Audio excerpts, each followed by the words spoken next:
어떤 목사님이 복 중에서 가장 좋은 복이 무엇이냐고 묻고 난 후에 그 대답을 반복이라고 하셨습니다. 계속된 반복을 통해서 습득을 하는 것을 말합니다. 어떤 것을 반복한다는 것, 좋은 것을 반복하면 할수록 좋습니다.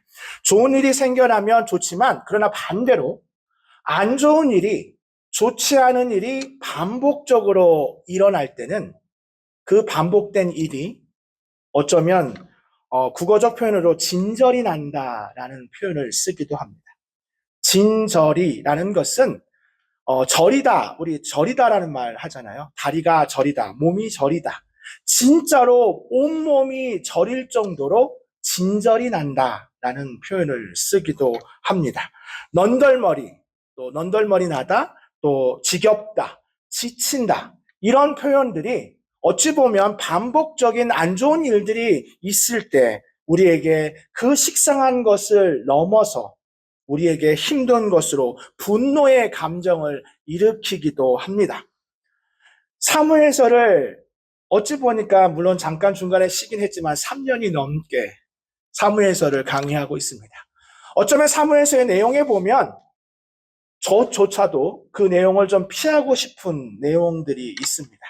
그러나 성경은 가감없이 우리에게 21세기를 살아가는 우리에게 당시에 이스라엘에 있었던 그 일들이, 그 인물들이, 그 사건들이 오늘도 변함없이 일어나고 있음을 보여주고 있습니다. 그래서 오늘 설교 제목은 또 다시입니다. 또 다시. 오늘 등장하는 인물은 세바입니다. 세바는 사울에게 속했던 베냐민 지파에 속한 비그리의 아들이라고 나와 있습니다. 세바는 맹세라는 뜻이, 사실 이름은 참 좋습니다. 우리가 부엘세바라고 말하는 것처럼 이 세바는 맹세 또는 일곱이라는 숫자가 담겨있는 좋은 이름입니다. 그리고 그가 비그리의 아들이라면 사무엘상 9장 1절에 나온 사울의 친척 가운데, 그 계복 가운데 베고랏이라는 인물이 있습니다. 그 베고랏과 비그리가 같은 인물이라면 아마도 세바는 베냐민 지파의 사울 왕과 관련된 친척일 수 있습니다.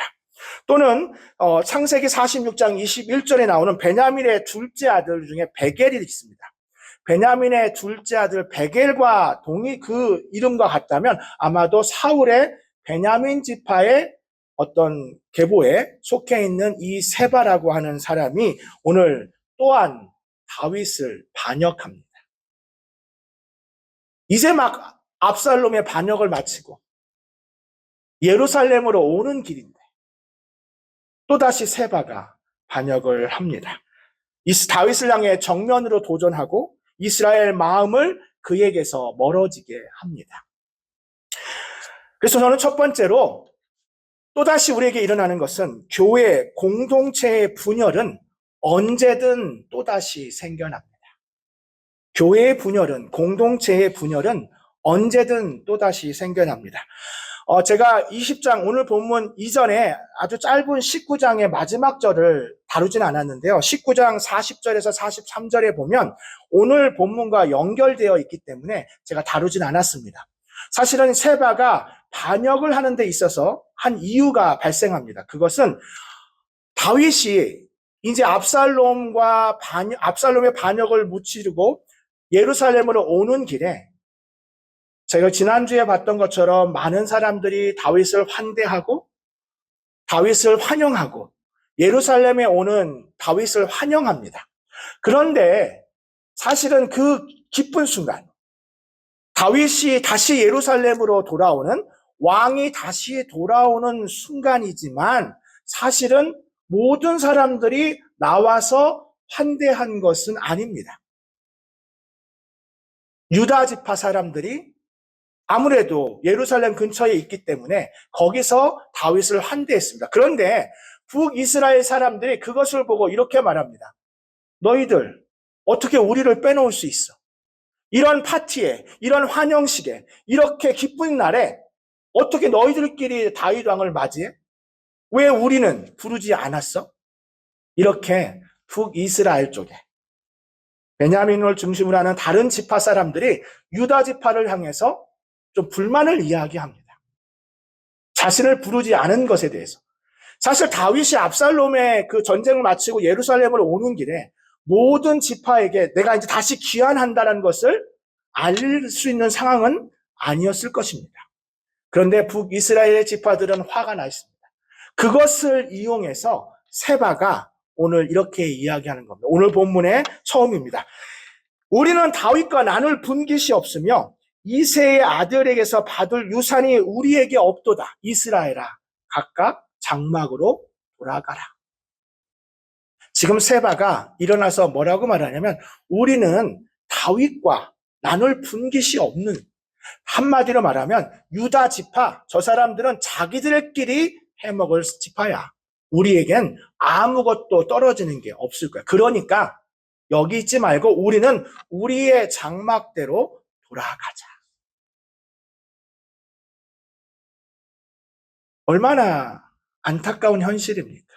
이제 막 압살롬의 반란을 끝내고 예루살렘으로 오는 길에 또다시 분열, 또다시 나눠지는. 사실 이 말, 오늘 세바가 했던 말은요, 여기서 끝나지 않습니다. 나중에 다윗은 물론 세바의 반역도 끝내고 다시 통일 왕국을 이룹니다. 그리고 솔로몬에게 왕위가 계승된 후에 솔로몬 이후에 또 다른 이 말이 또 등장합니다. 우리 열왕기상 12장 16절입니다. 열왕기상 12장 16절을 자막을 보면서 우리 함께 같이 읽겠습니다. 제가 읽어드리겠습니다.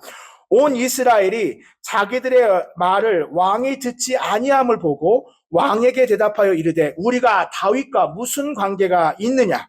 이새의 아들에게서 받을 유산이 없도다. 이스라엘아, 너희의 장막으로 돌아가라. 다윗이여, 이제 너는 내 집이나 돌아보라 하고 이스라엘이 그 장막으로 돌아가니라. 오늘 지금 사무엘하 20장에 나왔던 세바가 했던 말이 그대로 등장해서 나중에 솔로몬 이후에 르호보암과 여로보암, 남유다와 북이스라엘은 또다시 분열됩니다. 나라도, 공동체도, 교회도 또다시 분열될 수 있습니다. 성경은 세바에 대해서 불량배라는 표현을 합니다. 그만큼 그 불량배라고 그들을 표현한 건 그들이 그 나라를 또 주님의 몸된 교회를 반으로 가르기 때문입니다. 이 분열은 계속해서 반복해 왔습니다. 교회는 다를까요?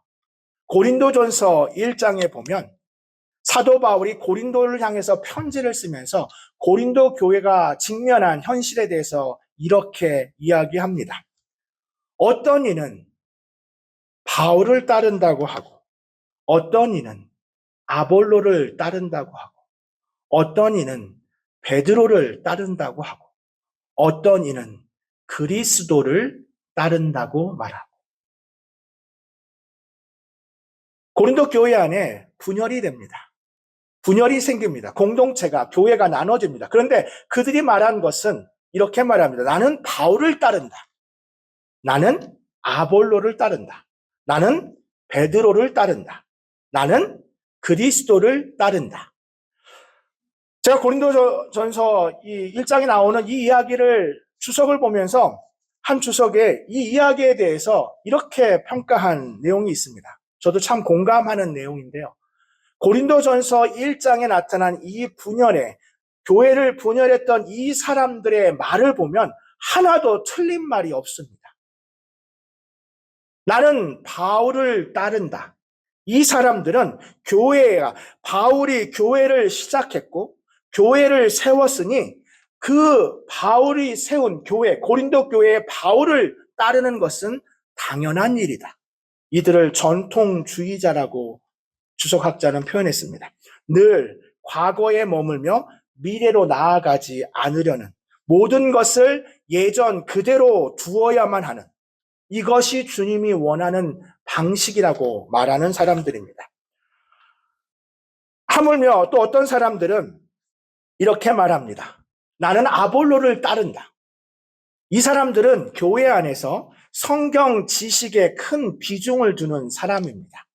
성경 지식에 비중을 두기 때문에 이들은 아볼로가 말씀을 능숙하게 사용하는 사람이라는, 말씀을 잘 전달하는 사람이라는 것을 알았습니다.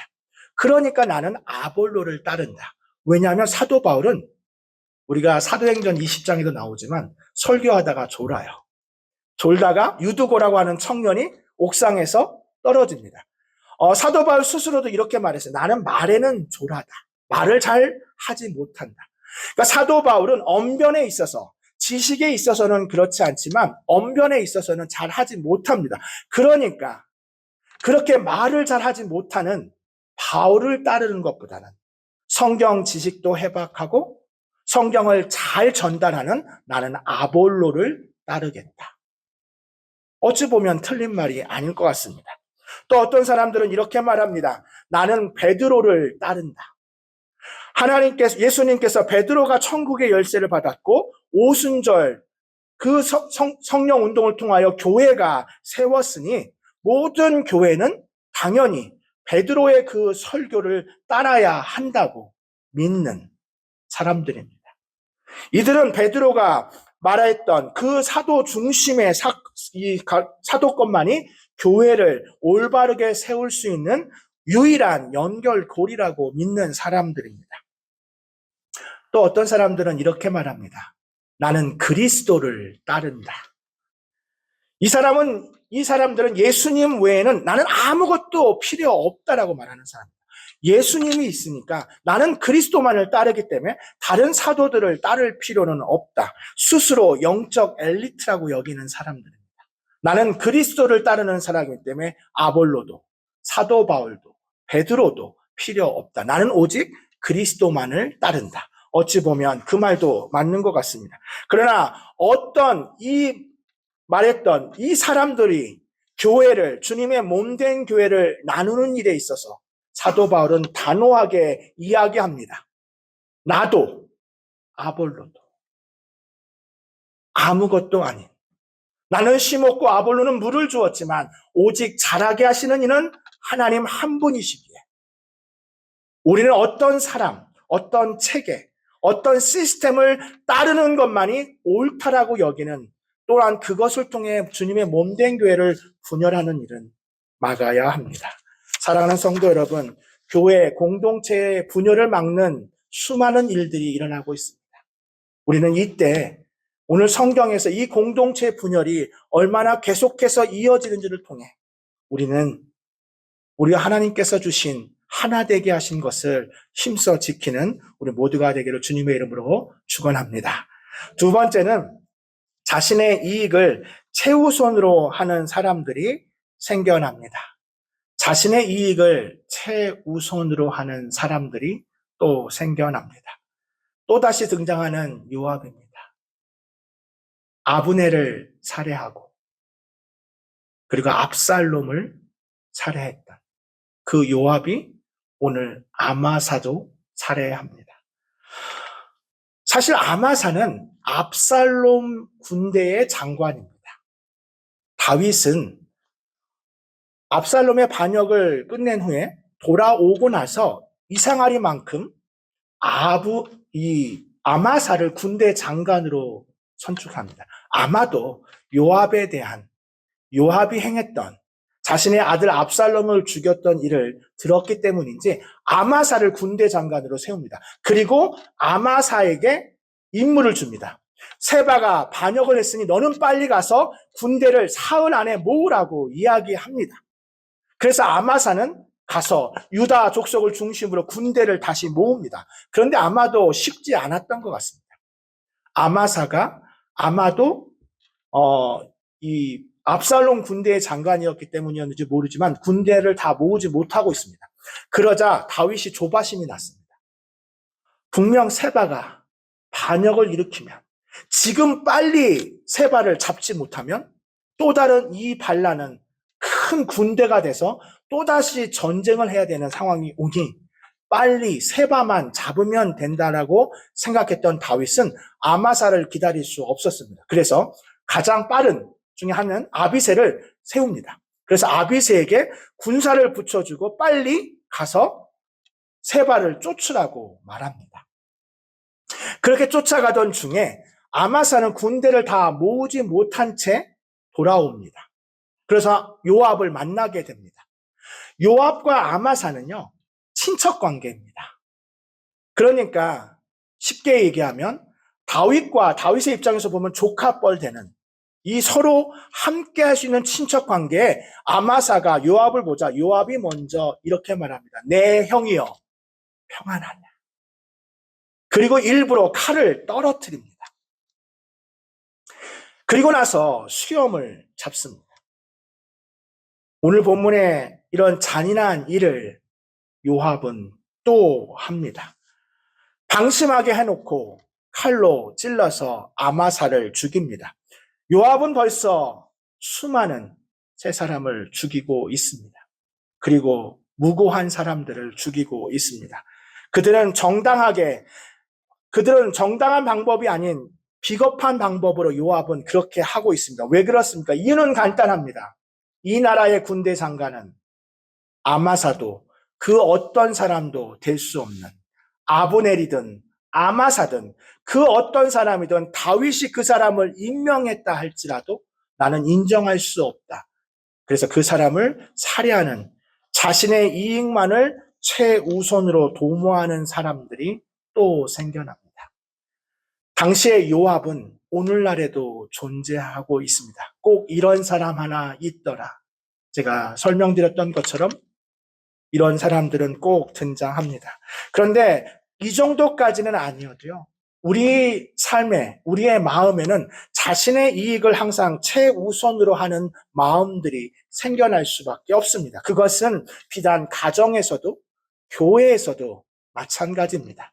내 이익을 가장 최우선으로 도모하는 사람들이 또 생겨나게 됩니다. 팀 켈러 목사님이 쓴 결혼을 말하다라는 책이 있습니다. 저는 이 책을 여러 번 읽었고요. 결혼하는 또 결혼 생활하는 그 커플들한테 이 책을 꼭 읽어보라고 또 권면도 하기도 합니다. 근데 그 책에 보면 자기 중심성이라는 것에 대해서 이야기합니다. 이 자기 중심성이란 건 뭐냐면 상대방의 이기적인 면에 대해서는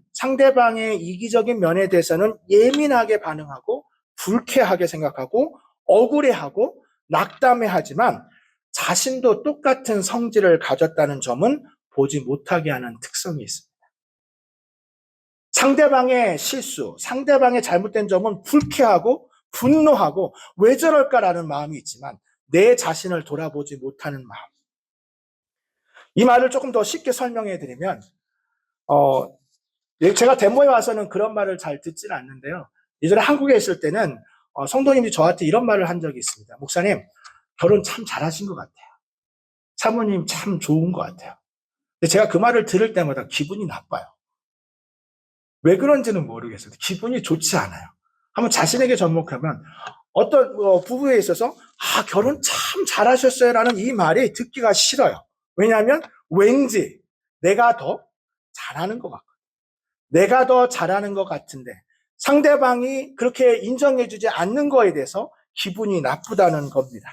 그런데 팀 켈러 목사님은 자기 중심성이라고 하는 이것이 결혼 생활, 공동체, 그리고 친구 관계 이 모든 면에 침투되어 있는데 이것을 막는 방법이 하나 있습니다. 바로 사랑의 경제학이라고 팀 켈러 목사님은 부릅니다. 사랑의 경제학. 이것은 뭐냐면 우리의 마음의 은행에 넉넉함과 너그러움이 있으면 이 넉넉함과 너그러움 때문에 상대방의 잘못을 너그러이 봐줄 수 있는 그 마음이 생긴다는 것이고 이 마음은 내 스스로 혼자서는 할 수 없다는 겁니다. 바로 성령 하나님께서 우리의 마음에 부어주셔야 우리는 넉넉한 마음을 가질 수 있습니다. 영혼의 탱크에 주님의 영광과 사랑을 지속적으로 재충전하지 않으면 우리는 자기 중심성에서 빠져나올 수 없다는 겁니다. 요압이라고 하는 인물, 사실 엄밀하게 따지면 다윗과 아주 어떤 다윗이 힘든 시기에 다윗과 늘 함께했던 사람입니다.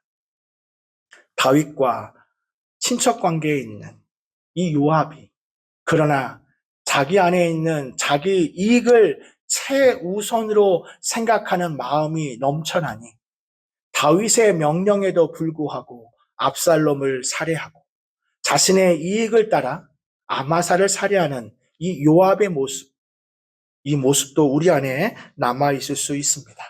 사랑하는 성도 여러분, 우리의 영혼의 탱크에, 마음에 주님의 사랑이 넘치도록 부어져서 우리는 그 사랑을 가지고 다른 사람을 너그러이 보는 우리 모두가 되기를 주님의 이름으로 축원합니다. 마지막으로 거짓된 평안을 전하는 사람들이 또 생겨납니다. 거짓된 평안을 전하는 사람들은 계속해서 생겨납니다.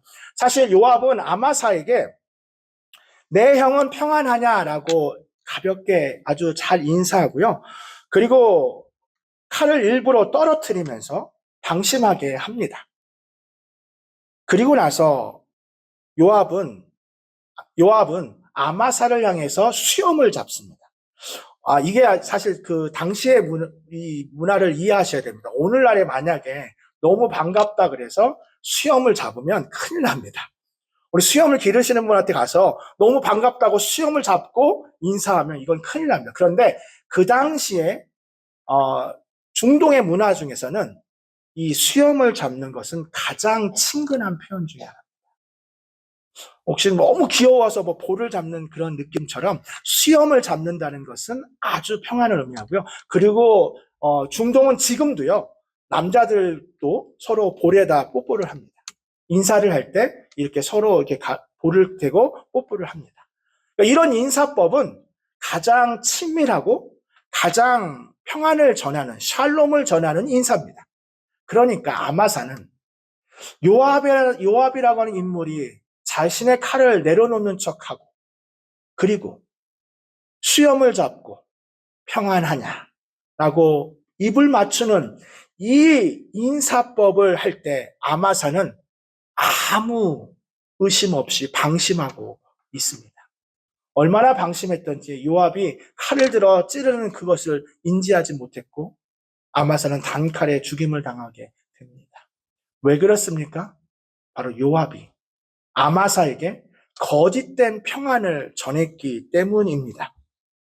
가장 친근하고 가장 잘 전하는 것 같지만 실제로는 그 안에 감추어진 악을 자신의 이기심을 감추기 위한 것입니다. 한국의 전래 동화 가운데 해와 달이 된 오누이라는 전래 동화 다 아마 기억을 하실 겁니다. 내용은 잘 알고 계시고 또 떡 하나 주면 안 잡아먹지라는 유명한 말을 남기기도 했습니다. 지금도 회자되는 이 이야기이긴 하지만 이 이야기 또 아기돼지 삼형제 아기돼지 삼형제는 좀 버전이 좀 다르긴 한데 이 이야기 중에 공통점이 하나 있습니다. 그것은 바로 호랑이든 늑대든 그 아이들을 잡아먹기 위해 올 때 자신의 모습을 그대로 보여주는 것이 아니라 엄마인 척 이렇게 가면을 쓰고 또 엄마 옷을 입고 이러면서 갑니다. 그러니까 목소리는 이상한데 그러니까 이렇게 말하죠. 호랑이가 감기에 걸려서 그래. 이런 이야기들이 사실은 뭘 의미합니까? 거짓된 모습으로 거짓된 평안을 전하면서 실제로는 그 내면에는 자신의 이익만을 위해서 다른 사람을 이용하는 일들이 벌어지고 있다라고 하는 겁니다. 그들이 말하는 건 한마디로 단순합니다. 결코 무서운 존재가 아니라는 것. 결코 위험한 존재가 아니라는 것을 보여줍니다. 원수 마귀는 결코 가장 무서운 모습으로 오지 않습니다. 가장 잔인한 모습으로 오지 않습니다. 가장 혐오스러운 모습으로 오지 않습니다. 원수 마귀는 가장 아름다운 모습으로 우리에게 와서 진정한 평안을 원한다면, 진정한 삶의 행복을 원한다면 이것을 해야 한다라고 말합니다. 창세기 3장에도 보면 아담과 하와에게 다가온 마귀의 모습은, 원수 사탄의 모습은 뱀이었습니다. 오늘날 뱀을 보면 무서워서 벌벌 떨게 되는데, 사실은 뱀을 무서워서 벌벌 떨게 하는 당시의 아담과 하와가 본 뱀의 모습이 우리가 지금 보는 뱀의 모습이라면 아닐 겁니다. 어떤 사람들은 아마도 아담과 하와가 한국 사람이었다면 뱀을 잡아먹을 거라고 이야기하는 사람도 있는데요. 그 당시에 그 뱀이라고 하는 그 표현은 원수 마귀가 사용하는 가장 교활한 방법이었다는 겁니다. 오늘날의 상황에선 이해되지 않지만 분명 창세기 3장에 원수 마귀가 아담과 하와의 이 원죄, 죄를 이 땅 가운데 들어오게 할 때 자신을 변장했던 그 모습, 뱀은 분명 아담과 하와가 보기엔 가장 친근한 모습이었을 겁니다. 그러기에 원수 마귀는 그 모습을 선택한 겁니다. 다시 말씀드리면 겉으로는, 거짓으로는 평안스러워 보이는, 평안해 보이는 그 속에 원수 마귀는 우리를 해하려고 하는, 우리를 넘어뜨리려고 하는 모습들이 있다라고 하는 겁니다. 우리에게 주는 진정한 평안은 예수님이 주신 평안인 줄 믿습니다. 세상은 예수님 없어도, 교회 다니지 않아도 얼마든지 평안을 줄 수 있다라고 말합니다.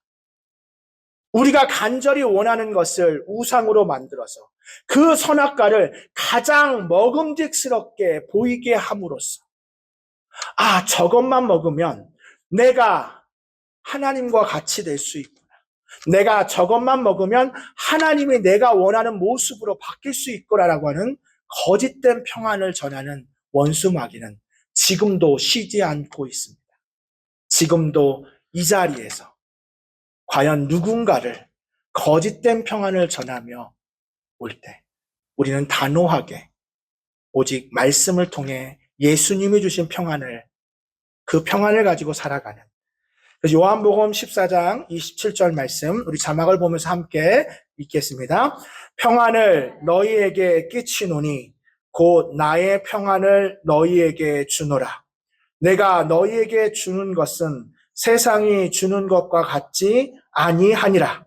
너희는 마음에 근심하지도 말고 두려워하지도 말라. 세상이 줄 수 없는, 세상이 알 수도 없는 우리 주님이 주시는 평안으로 날마다 믿음으로 승리하는 우리 모두가 되기를 주님의 이름으로 축원합니다. 기도하겠습니다. 사랑과 은혜가 많으신 하나님, 이제 막 예루살렘으로 귀환했던 다윗에게 또 다른 세바의 반역은 아마도 다윗의 마음을 무너지게 했을 것입니다.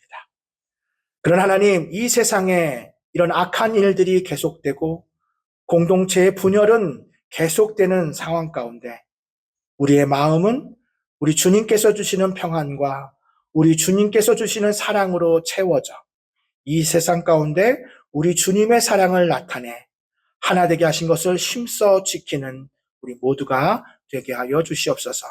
감사드리며 우리 구주 예수님의 이름으로 기도합니다. 아멘.